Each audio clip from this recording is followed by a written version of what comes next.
whether a crisis is genuine or manufactured, what you can be sure about is that there will be laws introduced in the wake of that crisis to restrict the civil liberties of the population.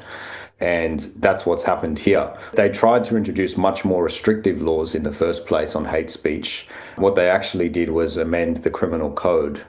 And there was a lot of resistance to the original proposal, which would have introduced broad vilification laws, much like what you see in the UK, where if you, and I'm not sure about New Zealand actually, but in the UK, a lot of people will know that if you say something that somebody else deems to be offensive to them, you can be jailed for that. So that's what you might call a vilification offence. Now, Australia still has some of those in other forms, but I won't tangent too much.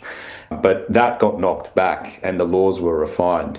And we've ended up with laws which are primarily based on inciting violence, whether it could be said that the comments that a person is making might incite violence against a person or a group. So they're a bit more narrow than a lot of people think. But my personal position is that in general, legislating for restrictions on speech is a folly. I think it lacks any kind of utility because there are fundamental problems with trying to define what something like hate speech actually is.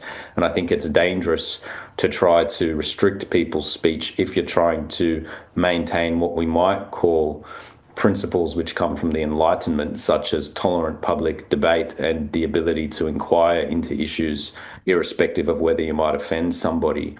If you look at Bondi, for example, which I think you mentioned, nothing that happened in Bondi wasn't already illegal.